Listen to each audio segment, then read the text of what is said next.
Happy home മേക്കറിന്റെ ഒരു പുതിയ വീഡിയോയിലേക്ക് നിങ്ങൾക്ക് എല്ലാവർക്കും സ്വാഗതം. ഇന്ന് നമ്മൾ വളരെ ടേസ്റ്റി ആയിട്ടുള്ള ഒരു പാവ് ഭാജി മസാലയാണ് ചെയ്യുന്നത്. ഇന്നത്തെ പിള്ളേർക്കൊക്കെ സ്ട്രീറ്റ് ഫുഡ്, പ്രത്യേകിച്ച് ഇതുപോലുള്ള ചാട്ട് ഫുഡൊക്കെ ഒരുപാട് ഇഷ്ടമാണ്. അപ്പോൾ വളരെ രുചികരമായ രീതിയിൽ വളരെ ഹെൽത്തി ആയിട്ട് നമുക്കിത് വീട്ടിൽ തന്നെ ഉണ്ടാക്കിയാലോ. ഞാനിത് ഒതന്റിക് രീതിയിലൊന്നുമല്ല പ്രിപ്പയർ ചെയ്തിരിക്കുന്നത്, വളരെ ഈസി ആയിട്ട് ചെയ്യാൻ പറ്റുന്ന ഒരു മെത്തേഡാണ് ചെയ്തേക്കുന്നത്. അപ്പോൾ പെട്ടെന്ന് തന്നെ നമുക്കിത് തയ്യാറാക്കിയെടുക്കാം. അപ്പോൾ വീഡിയോ ഒന്ന് കണ്ടു നോക്കിയാലോ. അപ്പോൾ നമുക്കിന്ന് വളരെ സിമ്പിളായ രീതിയിൽ പാവ് ഭാജി മസാല ഉണ്ടാക്കാം. അതിന് വേണ്ടിയിട്ട് ഞാനിവിടെ ഫ്രോസൺ ഗ്രീൻ പീസ് ആണ് എടുക്കുന്നത്. ഞാനിവിടെ 1 കപ്പ് ഫ്രോസൺ ഗ്രീൻ പീസ്, അതായത് പച്ച ഗ്രീൻ പീസ് ആണ് നമ്മൾ സൂപ്പർ മാർക്കറ്റിൽ നിന്നൊക്കെ വാങ്ങിക്കില്ലേ, അതാണ് എടുത്തേക്കുന്നത്. നിങ്ങളിതിന് പകരം ഉണങ്ങിയ ഗ്രീൻ പീസ് ആണ് യൂസ് ചെയ്യുന്നതെങ്കിൽ അത് നേരത്തെ തന്നെ വെള്ളത്തിൽ കുതിർക്കാൻ വെക്കേണ്ടതാണ്. അതായത് ഇന്ന് ഉണ്ടാക്കുകയാണെങ്കിൽ തലേ ദിവസം ഇന്നലെ വെള്ളത്തിൽ കുതിർത്ത് വെക്കേണ്ടതാണ്. നല്ലതുപോലെ കുതിർന്നാൽ മാത്രമാണ് കറക്റ്റായിട്ട് വെന്ത് കിട്ടുള്ളൂ. ഇനി ഞാൻ ഇതിലേക്ക് 2 ഉരുളക്കിഴങ്ങാണ് എടുത്തേക്കുന്നത്. ഒരുപാട് വലിയ ഉരുളക്കിഴങ്ങൊന്നുമല്ല കേട്ടോ എടുത്തേക്കുന്നത്, അതുകൊണ്ടാണ് 2 എണ്ണം. വലുതാണെങ്കിൽ 1 എണ്ണം മാത്രം മതി. നമ്മളൊരു ചെറിയ ക്വാണ്ടിറ്റി മാത്രമാണ് ഉണ്ടാക്കുന്നത്. ഇത് നമുക്ക് കട്ട് ചെയ്തിട്ട് ഇട്ട് കൊടുക്കാം. ഇനി ഇതിലേക്ക് ഈ ഒരു ക്യാപ്സിക്കത്തിന്റെ പകുതി ഞാൻ ചേർത്ത് കൊടുക്കുന്നുണ്ട്. നേരത്തെ പറഞ്ഞതുപോലെ ഒരു ചെറിയ ക്വാണ്ടിറ്റി മാത്രമാണ് നമ്മൾ ചെയ്യുന്നത്. നമ്മുടെ ക്യാപ്സിക്കം നമ്മളിതാ കട്ട് ചെയ്ത് ഇട്ട് കൊടുത്തിട്ടുണ്ട്. നമ്മളിത് കുക്കറിൽ വേവിക്കുന്നത് കൊണ്ടാണ് കേട്ടോ ഉരുളക്കിഴങ്ങൊക്കെ തീരെ ചെറുതായിട്ട് പൊടിയായിട്ട് അരിയാത്തത്. അതേസമയം നിങ്ങൾ കടായിൽ സ്ലോ കുക്കിംഗ് ആണ് ചെയ്യുന്നതെങ്കിൽ ഉരുളക്കിഴങ്ങൊക്കെ ചെറുതായി തന്നെ കട്ട് ചെയ്യാനായിട്ട് ശ്രമിക്കണം. ഇനി ഞാൻ ഇതിലേക്ക് 1.5 തക്കാളി എടുക്കുന്നുണ്ട്. നല്ല വലിയ തക്കാളി ആണെങ്കിൽ 1 എണ്ണം എടുത്താൽ മതി. അതല്ല തീരെ ചെറുതാണെങ്കിൽ ഒരു 3-4 എണ്ണം എടുക്കാം. അതുപോലെ നല്ല പഴുത്ത തക്കാളി ആയിരിക്കുകയാണെങ്കിൽ കുറച്ചുകൂടി നല്ലതായിരിക്കും. അപ്പൊ ഞാനൊരു 1.5 തക്കാളിയാണ് ഇതിലേക്ക് ചേർത്ത് കൊടുക്കുന്നത്. നമ്മൾ തക്കാളിയും കട്ട് ചെയ്തിട്ട് ഇട്ട് കൊടുത്തു. ഇനി ഇതിലേക്ക് കുറച്ച് ഉപ്പ് ചേർത്ത് കൊടുക്കാം. ഒരുപാട് ഉപ്പ് ആദ്യം തന്നെ ചേർത്ത് കൊടുക്കേണ്ട ആവശ്യമില്ല, നമുക്ക് വെന്തതിന് ശേഷം വീണ്ടും ചേർത്ത് കൊടുക്കാമല്ലോ വേണമെങ്കിൽ. അപ്പൊ നമ്മുടെ പച്ചക്കറി കാര്യങ്ങളൊക്കെ കട്ട് ചെയ്തത് കുക്ക് ചെയ്യാനുള്ളത് ഒരു സെക്ഷൻ റെഡി ആയിട്ടുണ്ട്. ഇനി ഇതിലേക്ക് കുറച്ച് വെള്ളം ഒഴിച്ചു കൊടുക്കാം.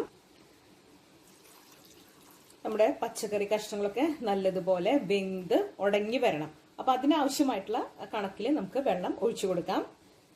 ഇനി ഇത് 2-3 വിസിൽ വരുന്നത് വരെ നല്ലതുപോലെ വേവിച്ചെടുക്കണം. നമ്മുടെ പച്ചക്കറികളെല്ലാം തന്നെ നല്ല ഉടങ്ങി നല്ല വെണ്ണ പരുവത്തിൽ കിട്ടണം. അതാണ് ആ ഒരു പാവ് ഭാജിയുടെ കൺസിസ്റ്റൻസി ആയിട്ട് വരുന്നത്. അപ്പൊ ഇത് നമുക്ക് വേവിച്ചെടുക്കാം. ഇനി ഇതിലേക്ക് 4 സവോളയാണ് എടുത്തേക്കുന്നത്. അത് നമുക്ക് ചെറുതായിട്ട് പൊടിയായിട്ട് കട്ട് ചെയ്തിട്ട് വെക്കണം. അത് 2 പോർഷനായിട്ട് കട്ട് ചെയ്തതിന് ശേഷം മാറ്റി വെക്കും. സവോള ഇവിടെ 2 പോർഷനായിട്ട് കട്ട് ചെയ്ത് വെച്ചിട്ടുണ്ട്. അതുപോലെ ഇതിലേക്ക് കുറച്ചധികം തന്നെ മല്ലിയില വേണം. മല്ലിയില ഇതിൻ്റെ ഒരു വലിയൊരു ഫ്ലേവറിങ് ഏജന്റ് തന്നെയാണ് കേട്ടോ. അതുകൊണ്ട് കുറച്ചധികം മല്ലിയില നമുക്ക് ചെറുതായി കട്ട് ചെയ്തിട്ട് വെക്കാം. ഇനി ഇതിലേക്ക് ഒരു വലിയ അളവിൽ തന്നെ നമുക്ക് ജിഞ്ചർ ഗാർലിക് പേസ്റ്റ് വേണം. നിങ്ങളുടെ കയ്യിൽ ഇങ്ങനെ ജിഞ്ചർ ഗാർലിക് പേസ്റ്റ് ആയിട്ടില്ലെങ്കിൽ ഒരു 5-6 അല്ലി, വലിയ അല്ലിയാണെങ്കിൽ 5-6 അല്ലി വെളുത്തുള്ളി, അതുപോലെ അതിൻ്റെ ഒരു പകുതിക്ക് വെച്ച് ഇഞ്ചിയും എടുത്തിട്ട് നല്ലതുപോലെ പേസ്റ്റ് ആക്കിയിട്ട് എടുത്താൽ മതി. അതല്ലെങ്കിൽ നല്ലതുപോലെ ചതച്ച് ചേർക്കണം. നമുക്ക് ആ ഇഞ്ചിയും വെളുത്തുള്ളിയും ഒന്നും കടിക്കാനായിട്ട് കിട്ടരുത്. അതാണ് ഈ ഒരു കറിയുടെ ഒരു പാകം എന്ന് പറയുന്നത്. അതുപോലെ ഇതിലേക്ക് മസ്റ്റായിട്ട് വേണ്ട ഒരു സംഭവമാണ് കസൂരി മേത്തി, അതായത് ഉണങ്ങിയ ഉലുവയുടെ ഇല. അതൊന്ന് പൊടിച്ചത് വേണം. അതുപോലെ ഏറ്റവും മെയിൻ ഇൻഗ്രീഡിയന്റ് എന്ന് പറയുന്നത് പാവ് ഭാജി മസാലയാണ്. അത് ചേർത്താലാണ് നമ്മുടെ ആ ഒരു പാവ് ഭാജിക്ക് ആ ഒരു നമ്മൾ കടയിൽ നിന്നൊക്കെ വാങ്ങിക്കഴിക്കുന്ന ആ ഒരു ഫ്ലേവർ ഉണ്ടല്ലോ, ആ ഒരു ടേസ്റ്റ് കിട്ടുള്ളൂ.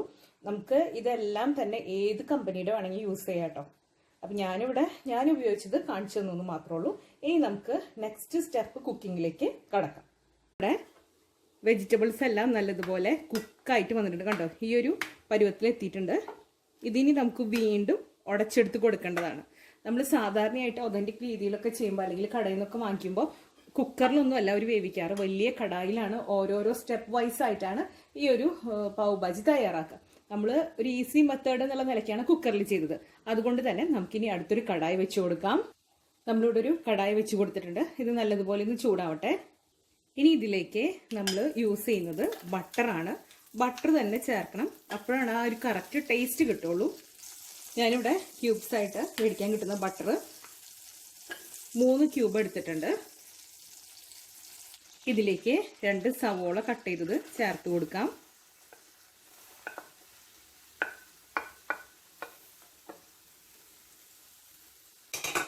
നല്ലതുപോലെ ഒന്ന് മിക്സ് ചെയ്തിട്ട് കൊടുക്കാം. നല്ലതുപോലെ നമുക്ക് വഴറ്റിയെടുക്കണം. നല്ലതുപോലെ വഴന്നു വരണം.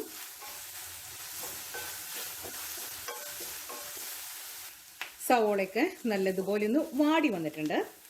ഇതിലേക്ക് ഒരു വലിയ ടീസ്പൂൺ അളവിൽ ജിഞ്ചർ ഗാർലിക് പേസ്റ്റ് ചേർത്ത് കൊടുത്തു. നല്ലതുപോലെ ഒന്ന് മിക്സ് ചെയ്ത് കൊടുക്കാം. അതിൻ്റെ പച്ചമണക്കൊന്ന് മാറിക്കോട്ടെ.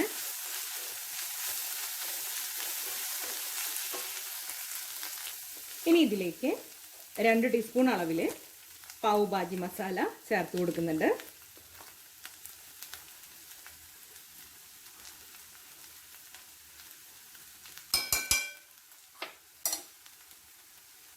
അതുപോലെ നമ്മൾ കാശ്മീരി മുളക് പൊടിയാണ് ചേർത്ത് കൊടുക്കുന്നത്. 1 ടീസ്പൂൺ നിറച്ച അളവിൽ കാശ്മീരി മുളക് പൊടി ചേർത്ത് കൊടുത്തു. 1/4 ടീസ്പൂൺ അളവിൽ മഞ്ഞൾപ്പൊടി ചേർത്ത് കൊടുത്തു. ഇതിലേക്ക് എടുത്തു വെച്ചിരുന്ന മല്ലിയില ഇട്ട് കൊടുത്തു. ഇതിലേക്ക് ഒരു 1/2 ടീസ്പൂൺ അളവിൽ കസൂരി മേത്തി ഇട്ട് കൊടുത്തു. ഇനി ഇത് നല്ലതുപോലെ ഒന്ന് നമുക്ക് മിക്സ് ചെയ്തിട്ട് എടുക്കണം. ആ മസാലകളൊക്കെ ഒന്ന് മൂത്ത് വരണം. ഇനി നമുക്കിത് കുക്കറിലേക്ക് ഇട്ട് കൊടുക്കാം. നമ്മൾ വേവിച്ച് വെച്ചിട്ടുള്ള പച്ചക്കറി ഉണ്ടല്ലോ, അതിലേക്ക് നമ്മുടെ ഈ മസാല ചേർത്ത് കൊടുക്കുകയാണ്. ഇനി ഇത് നമുക്ക് നല്ലതുപോലെ ഒന്ന് മിക്സ് ചെയ്യാം. നമ്മുടെ പച്ചക്കറികളും ഈ മസാലയും കൂടിയിട്ട് നല്ലതുപോലെ മിക്സ് ചെയ്യാം. അതേപോലെ നല്ലതുപോലെ തന്നെ നമുക്ക് ഉടച്ചെടുക്കണം. ഒട്ടും കഷ്ണങ്ങൾ കടിക്കാനായിട്ട് പാടില്ല. നല്ലതുപോലെ മിക്സ് ചെയ്യാം. നിങ്ങൾക്ക് നല്ല ഡാർക്ക് ബ്രൗൺ കളറിൽ തന്നെ കിട്ടണം. ഇതിലും ഡാർക്കായിട്ട് കിട്ടണമെങ്കിൽ ഒന്നുകിൽ പെർമിറ്റഡ് ഫുഡ് കളർ റെഡ് ചേർത്ത് കൊടുക്കാം. അതല്ലെങ്കിൽ ബീട്രൂട്ട്, പച്ചക്കറി വേവിക്കില്ലേ, ആ സമയത്ത് ഒരു കഷ്ണം ബീട്രൂട്ട് ചേർത്ത് കൊടുത്താലും മതി. ഇതിലിപ്പോൾ കാശ്മീരി മുളക് പൊടി യൂസ് ചെയ്യുന്നത് കൊണ്ട് തന്നെ നല്ല കളറുണ്ട്. അപ്പം നമുക്കിത് നല്ലതുപോലെ ഒന്ന് മിക്സ് ചെയ്തിട്ട് എടുക്കാം. കുറച്ച് വെള്ളം കൂടെ ചേർത്ത് ഞാൻ നല്ലതുപോലെ തിളപ്പിച്ചെടുക്കുന്നുണ്ട്. ആ കഷ്ണങ്ങളും അതുപോലെ ഈ മസാലയും കൂടെ നല്ലതുപോലെ ഒന്ന് ബ്ലെൻഡായിട്ട് വരാൻ വേണ്ടിയിട്ടാണ് അങ്ങനെ ചെയ്യുന്നത്. നമ്മുടെ പാവ് ഭാജി മസാല നല്ലതുപോലെ തിളച്ച് കുറുകി വന്നു തുടങ്ങിയിട്ടുണ്ട്. ഇനി നമുക്ക് വീണ്ടും നമ്മുടെ മസാല തയ്യാറാക്കിയ കടായി ഉണ്ടല്ലോ, അത് വെച്ച് കൊടുക്കാം. ഇതിലേക്ക് 1 ക്യൂബ് ബട്ടർ ചേർത്ത് കൊടുത്തിട്ടുണ്ട്. നമ്മൾ കറിയൊക്കെ ലാസ്റ്റ് മുളക് മൊരിയിച്ചിടില്ലേ, അതുപോലെയുള്ളൊരു ചെറിയ പ്രോസസ്സാണ് കേട്ടോ. ഇനി ഇതിലേക്ക് ഒരൽപ്പം കാശ്മീരി മുളക് പൊടി ചേർത്ത് കൊടുക്കുന്നുണ്ട്.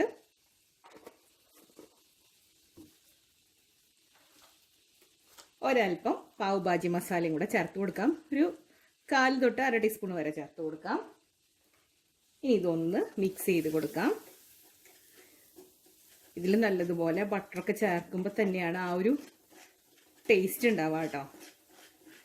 ഇനിതാ ഇതിലേക്ക് നമ്മൾ എടുത്തു വെച്ചേക്കുന്ന തയ്യാറാക്കി വെച്ചിട്ടുള്ള പാവ് ഭാജി മസാല ഉണ്ടല്ലോ, അത് ഒഴിച്ചു കൊടുക്കുകയാണ്.